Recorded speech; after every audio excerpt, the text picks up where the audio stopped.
দেখেন বন্ধুরা, আজকে আমি চিংড়ি মাছ ভুনা নিয়ে চলে আসলাম। দেখতেই পারছেন।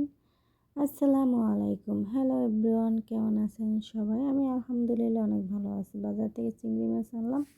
তো আজকে আমি চিংড়ি মাছটা ভুনা করব। আমি কিভাবে চিংড়ি মাছ রান্না করি তাই আপনাদের সাথে একটু শেয়ার করে নিলাম। এখানে টমেটো কেটে নিলাম। পেস্ট হয়ে গেছে চিংড়ি মাছটাকে এখন আমি পেঁয়াজে দিয়ে টেলে নিব। কেননা আমি এভাবে চিংড়ি মাছ ভুনা করলে আমার কাছে খুবই মজা লাগে, টেস্টি হয়, একটা ঘ্রাণ আসে চিংড়ি মাছের। আর আমার তো চিংড়ি মাছ হলে আর কিছুই লাগে না। যেমন আমিও পছন্দ করি, তেমন আমার এখানে আমার ম্যাডামের মেয়ে দুইটা, ছেলেটা সবাই পছন্দ করে চিংড়ি মাছ। আগে ওরা মাছ টাছ খেত কম, কিন্তু আমি আসার পরে ওরা এখন মাছ টাছ একটু খায়। আমিও রান্না করি, বাইরে থেকেও চিংড়ি মাছের ফ্রাই করে নিয়ে আসি।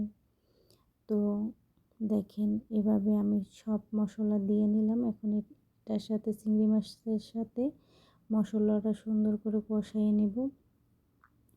কিন্তু আমি এখানে কিন্তু দেখেন মশলাটা কষানোর জন্য কিন্তু কোনো পানি ব্যবহার করিনি, কেননা আগে একটু চিংড়ি মাছের সাথে তেল দিয়ে মশলাটা ভাজা ভাজা করে নিয়েছি। তারপর আমি টমেটোটা দিয়ে দিলাম।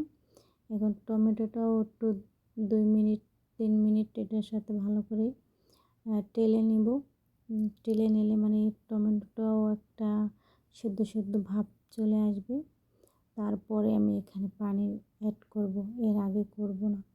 সহজে মানে একটা সহজ পদ্ধতিতে রান্না শেখাচ্ছি। আমার অনেক ভাই বোনেরাই নতুন নতুন রান্না পারে না।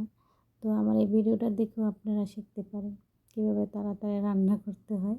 যে মজা হচ্ছে না, না দেখেন আমি এখন পানি দিয়ে দিয়েছি আমার মশলা কষানো হয়ে যাওয়ার পরে।